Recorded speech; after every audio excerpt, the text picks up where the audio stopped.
So this is the box to our Sony A7 IV. We have decided to sell it in lieu of the 5 coming out soon. And at our little meetup, I want to show you what it looks like. All the documents. So we have the strap included.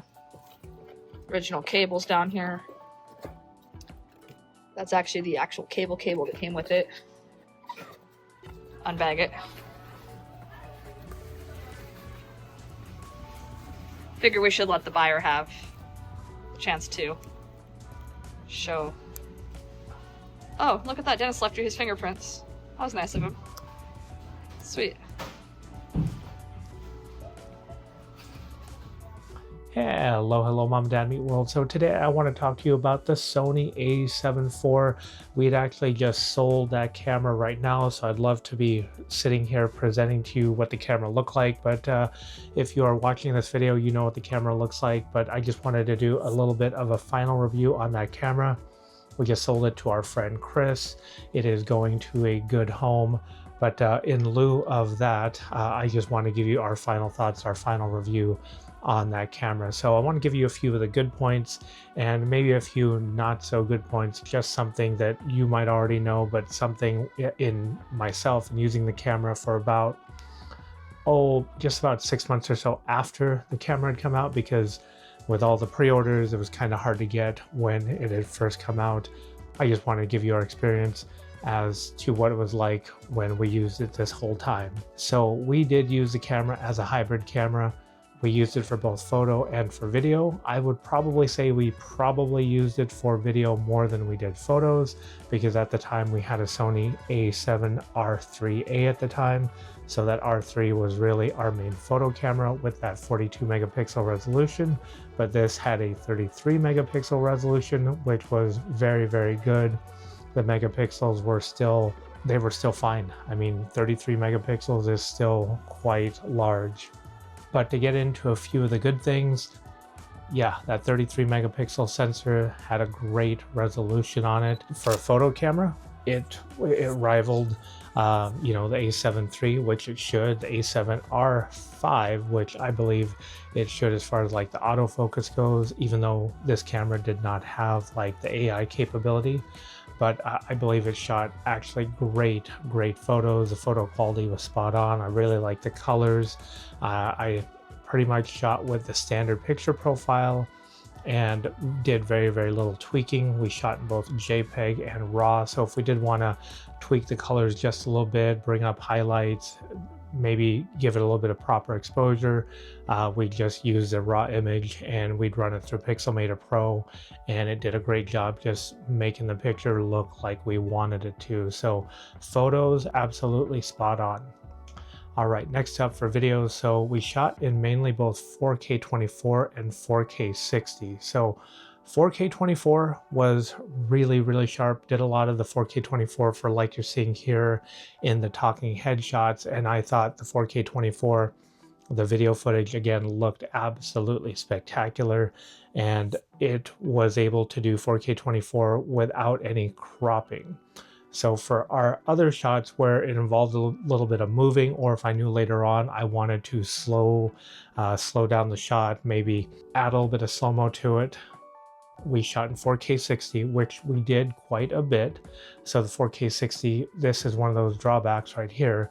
It did have a 1.5 times crop. So your 16 millimeter or so lens would then be 1.5 times of that would then equal to a 24 millimeter or so lens after you added the crop when you are shooting in 4K 60. So that was a little bit of a drawback to where we would have to compensate the lens we would put on here depending on what we were shooting. So if we were shooting like any scenery where we were moving around, maybe putting it on a gimbal, we would definitely shoot in 4K 60, and then in shooting at 4K 60, we knew we were going to incur that 1.5 times crop. So it's just something that it was either really good depending if you needed that extra zoom, or kind of bad because you'd have to compensate with the lens that you did pick up, knowing you were going to have a little bit of that crop with that particular 4K 60 mode.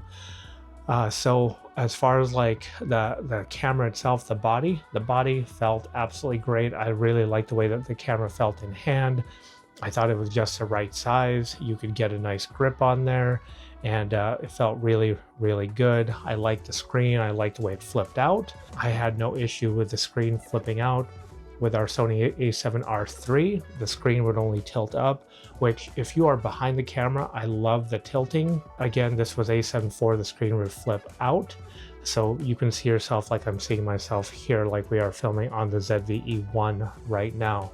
But I had no problem with the screen. I really liked the LCD viewfinder. Both were good. When you were shooting in the bright sunlight, you could put your eye to the viewfinder, and that was really, really good. As far as like the memory cards go, I do like that it supported both so it's got a SD card, 2 SD cards, or 1 Type A, and then the regular SD card option. I liked being able to use 2 SD cards in there for redundancy. I myself have been one that has had an SD card failure before, so I really like having the ability to shoot redundant with 2 SD cards. So that part I really did like about the camera. One of the little negatives, something like I've experienced with the a7R V, is the GPS. There is no GPS built directly into these bodies, so it actually hooks up to your phone right here, and you use the Creators app. And then when you do use the Creators app lets you connect via Bluetooth, and then it lets you get the location data from your phone. So as long as you've got your phone with you, and then you're using the Creators app, and then you'll see the little symbol on your phone, or excuse me, the symbol on your camera come up with like, hey, here's the GPS. We actually have the location. It was a little bit hit and miss with this, because sometimes when you'd flip it on, it wouldn't always communicate with the phone.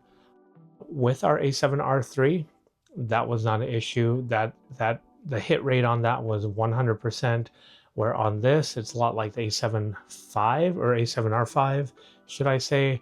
It is about 50-50. So you would always have to double check your app to make sure that if you did need that location, or you wanted that location 100%, definitely check the app, make sure you're actually getting that location between, and then communication between camera and phone. So that was a little bit of a negative, but other than that, I do got to say the camera itself is just fantastic. Main negatives for me, that 4K 60 crop, and then the GPS location data. But everything else, I do got to say, is a positive. The pictures are great, takes great photos, takes great videos. I mean, for a hybrid camera, the a7 IV really was top notch. Main reason why we just ended up selling a7 IV, like a lot of you out there, contemplating the a7 V, which we'll look to have 4K 60 uncropped, and hopefully that 4K 60 uncropped is really the main reason why I would want to upgrade. If it does have like the a7R V body, where you've got the fully articulating LCD, I mean, that's nice. I do got to say, with that fully articulating LCD, the LCD does stick out a little bit more. With that R5, I would be just fine, absolutely, with just a flip out LCD. But if it does have the fully articulating LCD, then that would be nice also to bring back that tilt option along with the flip out option. But that is mainly why I am upgrading to the Sony a7 V, or hope to be upgrading to the Sony a7 V in the future, or depending on when you watch this.